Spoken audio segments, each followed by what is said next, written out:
All right, so one of the biggest contradictions in life is working for a company that wants to offer you the minimal amount of money, but expect the maximum amount of passion from you. You can't get blood out of a turnip. When you're not willing to pay people enough money for them to live off, you're going to get a worker who shows up at work with zero passion for what they're doing, their brain shut off, and get the minimal amount of effort and detail put into work. So when they fail at doing something, it's not because they can't, right? The number one thing is it's not that they can't, it's that they won't. And I remember this is about 10 years ago, I was working for the computer science department. And my boss fired me and he told me, I don't want people working here that treat this job like a gas station. No effort, you show up mindlessly, you do your minimum wage work, and then you go home. And I just looked at him like, this is the worst reason that I've ever gotten fired from a job before. And he's just like, I can't stand people who don't want to come to work and be happy at work and feel like they're getting so much out of it. I think it was a couple of years before that. I ended up homeless working one of these same jobs because it just didn't pay enough to pay rent. And when you're spending 100% of your monthly income on rent and you're showing up to a job that's doing that to you, and you're not paying attention at work because either you're hungry, you're thinking about what you're going to do after work to make more money, or what you're going to do this weekend to make more money, your mind's always somewhere else. And these employers get so pissed off at this. I was working at the Fry's over on Rural and Southern, 2008. And the front end manager that's still there now, and I'm only calling it out because it's BS. Every time she hired an employee, she'd come over and she'd say, I'm so disappointed. I gave them such a big chance, to try and work hard and move up in the company. And I look at all the people that are still there working that job today. We could ride over there right now and they're still working there. And they put in the most minimal amount of effort. They're all miserable and they all hate their jobs. And there's a simple reason for that. They will never get ahead working in a grocery store. It's not possible. And that goes for every other minimum wage job in America, whether it's sales, whether it's a call center, whether it's a car wash, whatever it is. If you're not making $50 an hour or higher, well, guess what? You're stuck for life, not being able to do anything because you're not earning a real income. And that goes across the entire country and possibly the world.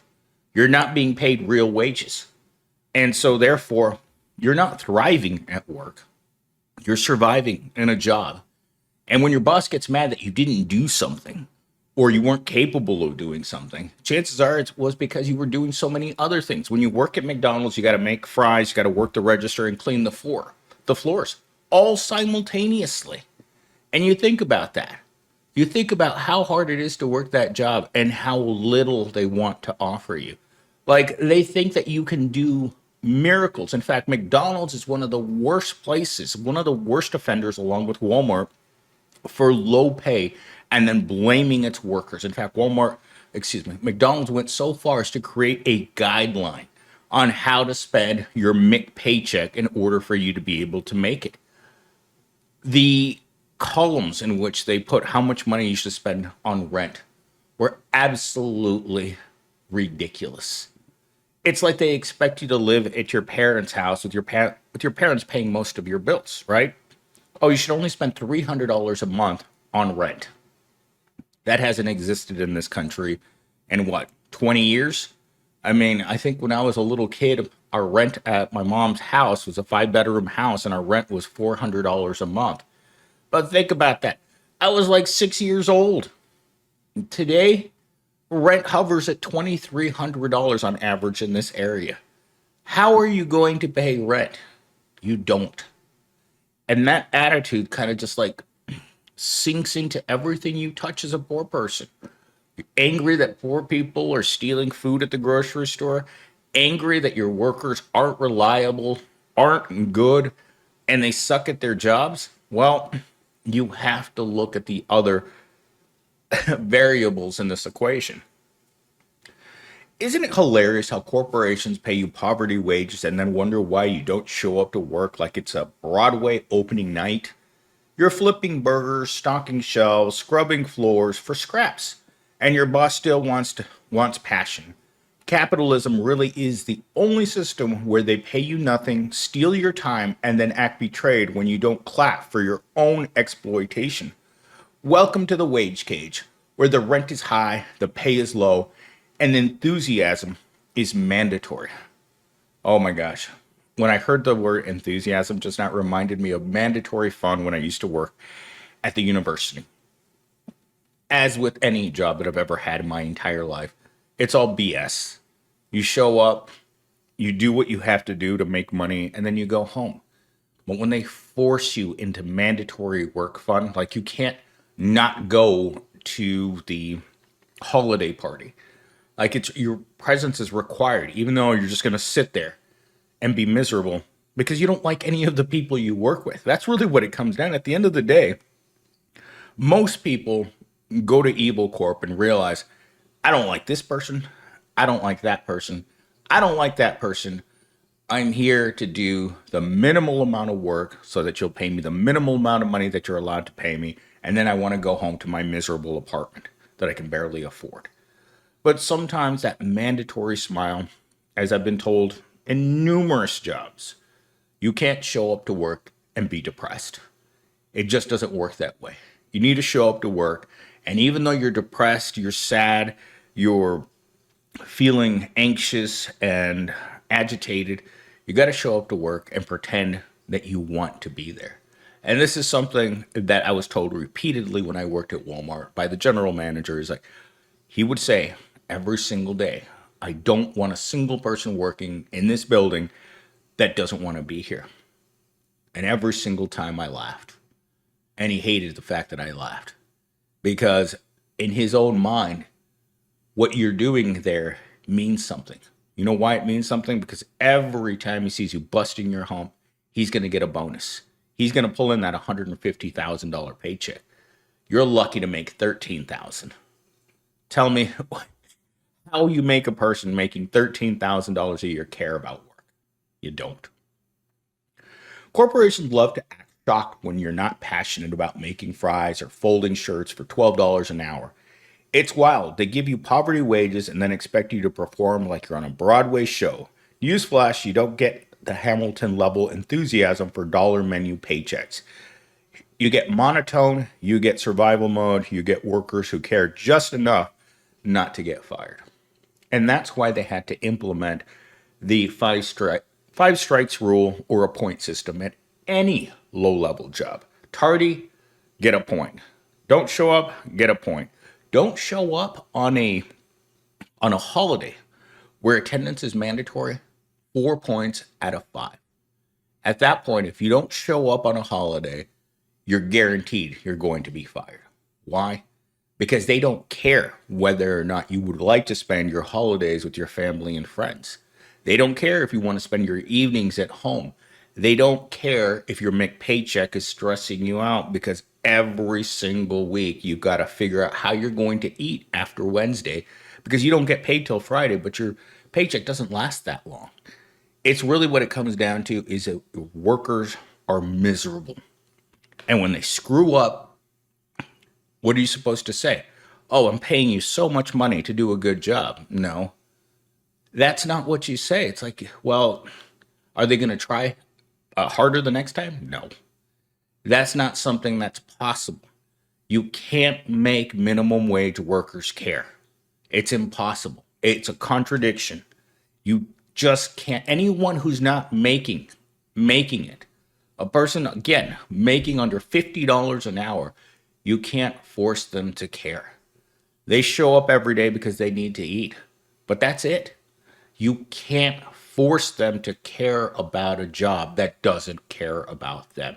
If your job doesn't care that you eat every day and you have somewhere to sleep, the same thing is going to be reflected in your workers every single day. McDonald's has a turnover rate of 150% right now, right? Why?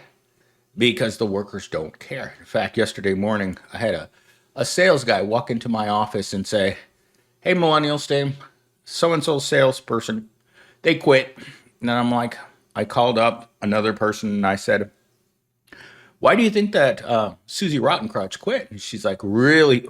It was instant turnaround. It's like, it's her boss. That guy shouldn't be managing a McDonald's. And I was like, whoa, that was pretty vicious. Then we started talking about how Friday we had floods here in Arizona. And even though she's not here, she's not in town, she's over on the East Coast visiting her parents for some sort of wedding back home. She told me she saw a bunch of videos of Waymo vehicles floating down the street during the flood because the Waymo vehicle doesn't know what's going on when it's flooding, right? So the Waymos all start driving into the flash floods. And so they started floating down the street. I thought that was hilarious. I personally didn't see that, but on Friday I stayed inside. I didn't want to get on the road during the major flash floods during the day. But I can believe it.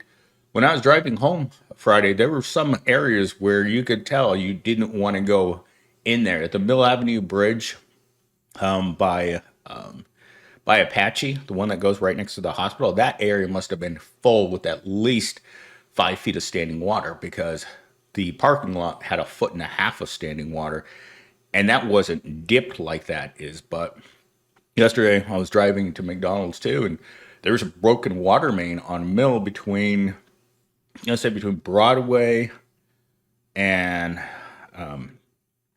Southern. It was about 100 yards, and you could see water coming out of the ground like it was a long, long stretch. I swear it was maybe 100 yards, and the street had bubbled up, and there was just water just flowing down the street. But that's the kind of stuff that happens in Arizona because we don't usually get water at that rate. Anyhow, let's get into our second talking point. Walmart is the biggest employer in America, not because it's the best place to work, but because it's perfected the art of keeping people broke and replaceable. They'll lecture you about customer service, about smiling bigger, about team spirit. Meanwhile, your rent is laughing in the background. You don't need spirit. You need $25 an hour just to stop drowning. But hey, at least you get a yellow vest to hide the misery, right? ChatGPT doesn't even know what a Walmart worker wears. Again, the AI can only do so much in creating these scripts, but it does understand the depth of human suffering. When you're wearing that vest, like I did for 2.5 years, it's not just humiliation. It's not just personal humiliation to have to take that job. It's publicly humiliating working in a public facing job. Your friends, your family, your teachers, even the people at church have to come and see you as a total failure. Like that girl I told you guys about yesterday that was working there 12 years ago. Super excited about graduating from college 12 years ago. Saw her career taking off. Seeing her again there with that same goofy haircut. And she's lost a lot of weight. She's probably lost 100 pounds too. Anyhow, seeing her wearing that vest still. College grad with no opportunities. And why is that? Why is that? It is simply put, it's something that I came home yesterday from work and I thought to myself, after being at Walmart, ironically enough, is that the relationship I want with a significant other or an employer isn't possible without the right connections. If you end up working at Walmart, the most likely people that you are going to interact with are poor customers who see you as nothing, or the other workers who see you as being stupid for working at Walmart as well. So your dating pool is pretty small. Someone that finds your job degrading, a lack of dignity for working for the minimum wage, and a person that realizes if they get into a relationship financially, you can't bring anything but your poverty into the relationship.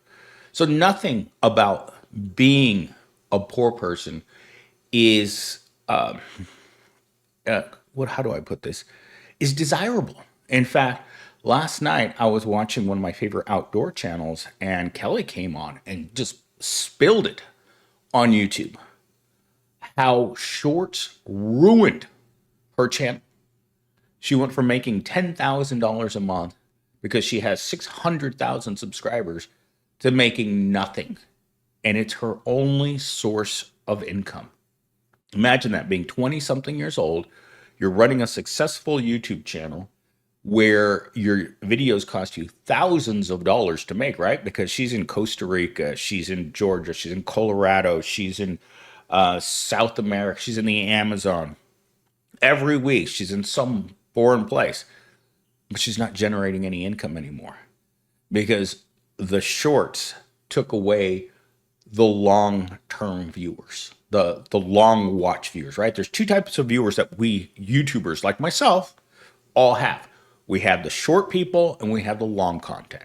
Right now, you guys are watching long content because my viewers tend to enjoy long content video. But for the average person that's never heard of MillennialSteam, they're going to come here, they're going to nod their head a couple times for 30 seconds, and then they're going to be off. I'll never see them again. My views from non-subscribers is like 80% of my views, where I have 10 to 20% of you that are loyal viewers every day, and I appreciate that. I haven't seen Astra in a while, but I'm sure she's out there busting her hump somewhere to make a couple bucks. But she went on a long rant about how shorts ruined her YouTube channel. And for me, shorts were my first 60,000 views in one day on this channel from a short that I made at my last apartment complex about a homeless woman that still is on Middle Avenue 3 years later. She will not get off the street. And someone yesterday in the comments section said that the community outreach vehicles are around in order to snatch the homeless up off the street, and then they just vanish. I've seen her repeatedly avoid that vehicle on Mill Avenue, and she's still there. I don't know how the homeless are so resilient sometimes. Like 3 years on the street should have been enough to do anyone in. In fact, yesterday I was watching the Epic Economist, and he dropped this nugget of truth on all of us. When you become homeless, your life is significantly shortened. Not just because of malnutrition, poor housing, but it comes down to stress. If you think you're stressed out about money right now, imagine having nowhere to go in order to close a door behind you. That kind of stress destroys people in the short term. But that lady in her shopping cart, she had like 8 or 9 shopping carts the first time that I saw her. And the first time that I saw her on that video that got 60,000 views, she had just been thrown out of this apartment complex. She'd been thrown out of her apartment complex because the COVID, the moratorium that they had on rent had expired, and they put her on the street, and she will not leave this area. And she's just out there. No matter where you go on Mill, between Southern and Kiwanis Park, she's always in this area. Always. And like during the rain on Friday, there was like a small colony of homeless people over by the Circle K trying to get out of the rain by being under the roof of the building next to it. But that goes to show, I mean, any place where they can hide out, they're going to hide out. But I'm off on a lot of tangents. I should be getting ready to go to the Death Star, but unfortunately this morning I woke up and I was more pissed off than usual at work.